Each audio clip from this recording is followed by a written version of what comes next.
The young man accidentally drops his fork and the next second dinner turns into a nightmare. His stepfather does not let it go. He shuts the door and continues disciplining him harshly. His biological mother knows about the rough treatment but does not know what to do. She lets it happen believing it will teach him to be more obedient. After the so-called lesson, the young man Erik, filled with deep resentment, is forced to shake hands with his stepfather, making up with the man who just physically hurt him. These harsh punishments happen all the time. His life is full of rough treatment and pain, but that kind of environment only creates more of the same. To release his anger, Erik starts getting into physical altercations with his classmates at school. Erik completely loses control and goes after his friend aggressively. The others just stand by watching. Nobody dares to step in, too afraid of Erik's violent reputation. Known for his short temper, Erik gets into confrontations often. After the fight, the school principal finally has enough. He calls Erik into his office and expels him right away. There is no more room for his bad behavior. But Erik does not seem to care. As he is leaving, the principal makes a threat.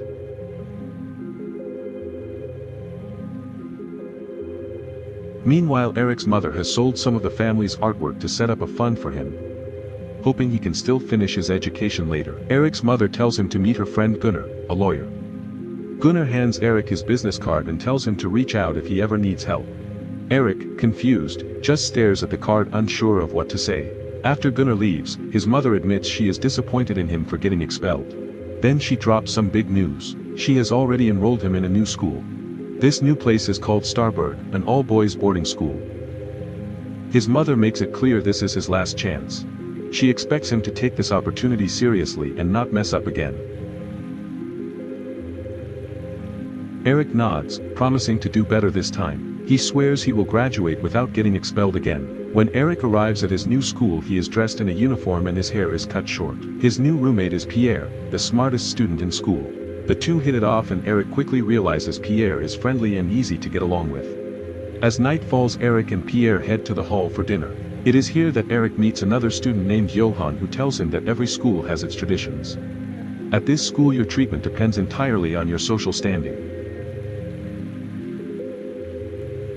Just as Johan finishes speaking, the student sitting next to Erik is suddenly called out by two other students seated at the far end of the table, Otto and Alan. The student who has just been called comes from an ordinary family while Otto and Alan are the sons of wealthy nobles.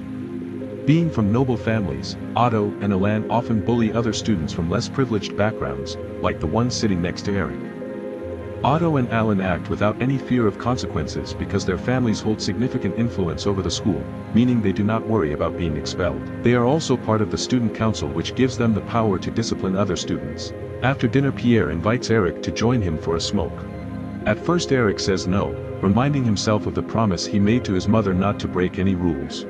Johan then warns that if they get caught the punishment will be serious.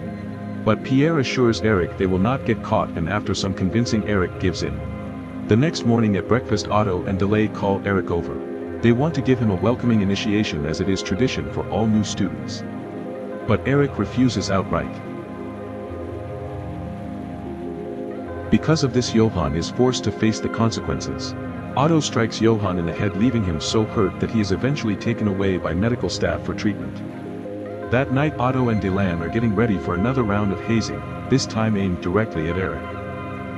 They summon him to their headquarters and order him to clean up a pile of dirty shoes on the floor.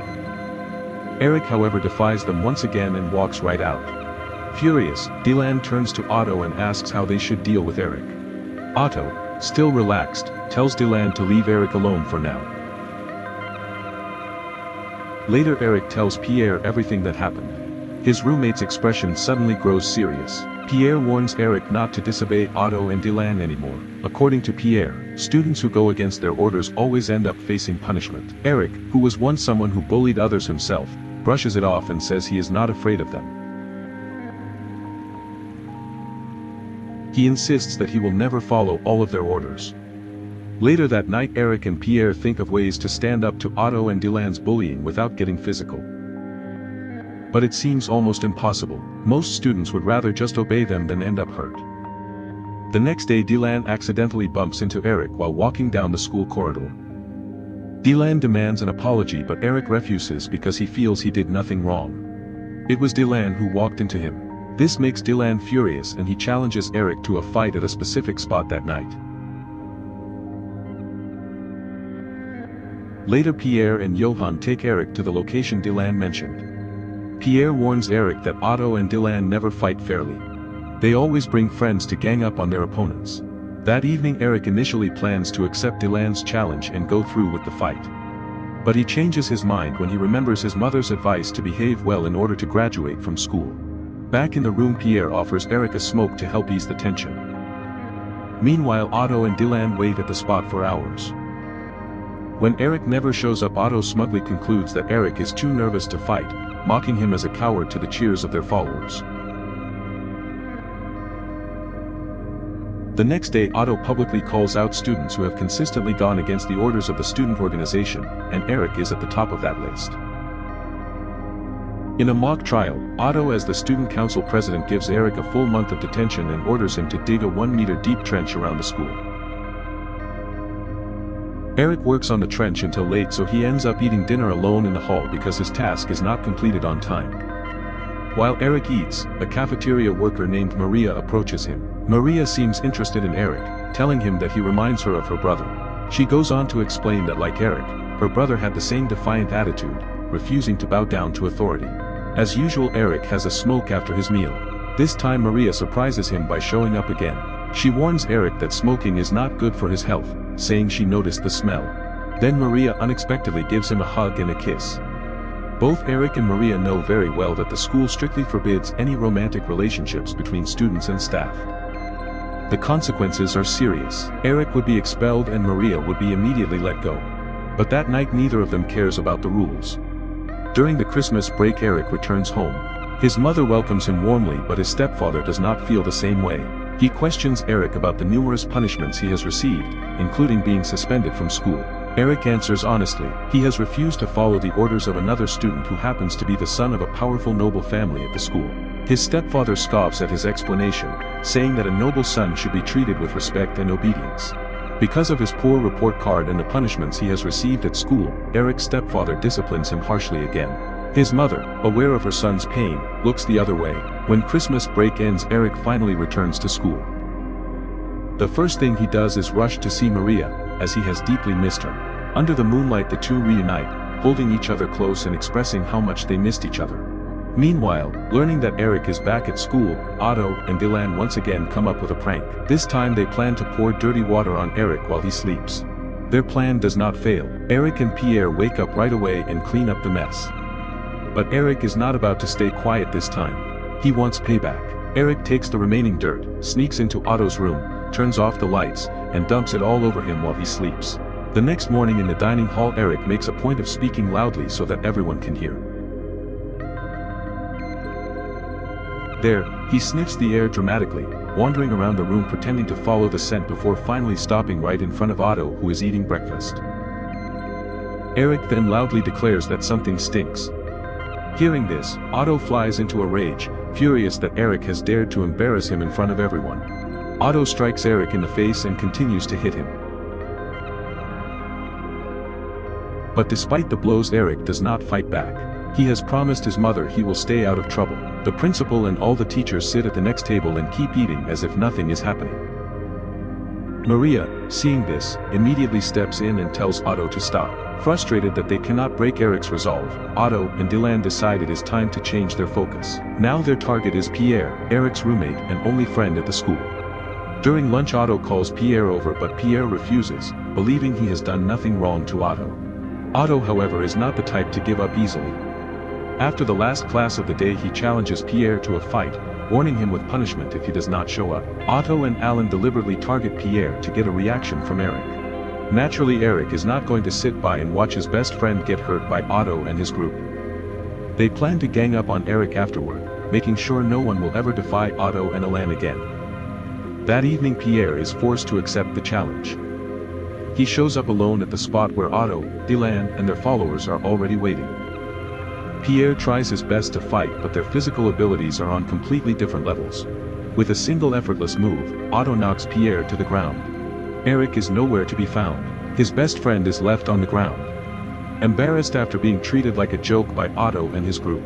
By the time Erik arrives it is too late. There is nothing he can do. Erik carries Pierre back to their room and treats his injuries, encouraging him to rest. After making sure Pierre is settled, Erik leaves the room. That night Erik meets with Maria and they spend time together.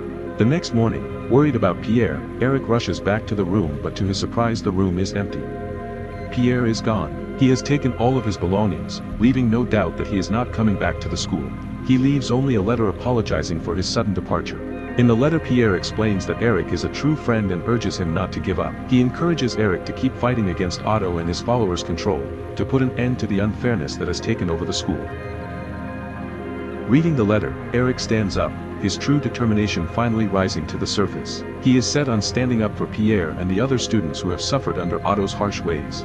Without hesitation Erik goes to the dining hall and challenges Dylan, calling out both him and Otto to a fight in the arena. 1 hour later, alone, Erik faces off against Dylan and Von Shinin, both of whom are bigger and stronger than him. But these two are all talk, relying on the power and connections of their parents. Erik is a real fighter and easily takes them both down. Afterward Erik goes after Otto, who is left completely shocked by how easily Erik handled his strongest followers. Erik tells Otto that he is next. But before dealing with Otto, Erik heads to the school kitchen to find Maria.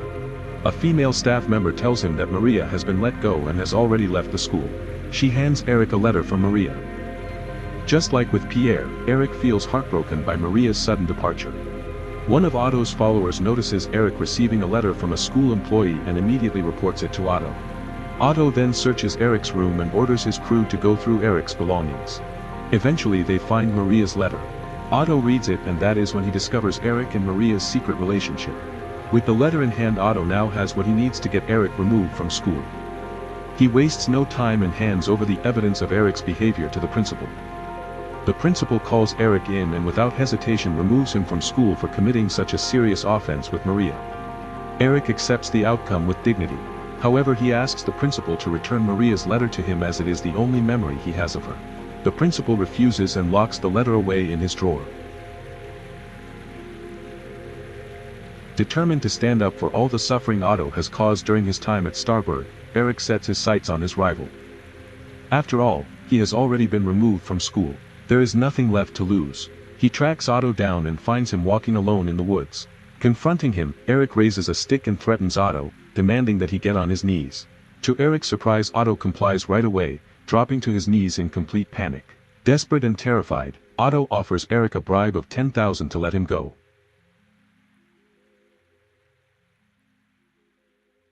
But Erik refuses. As he prepares to act, Otto completely breaks down, sobbing and begging for mercy. He even gets sick from fear. Erik then cups Otto's face and tells him that he will not hurt him. He is not like Otto, who takes pleasure in putting others down. With that Erik returns to the school to collect his belongings. He then remembers Gunnar, the lawyer who told him to reach out if he ever needed help. Without delay Erik calls Gunnar. It is not long before the lawyer arrives at Starburg. After explaining his situation to Gunnar, Erik goes to confront the principal, who is enjoying drinks with the faculty in his office. Erik pleads with him not to remove him from the school and to return Maria's letter.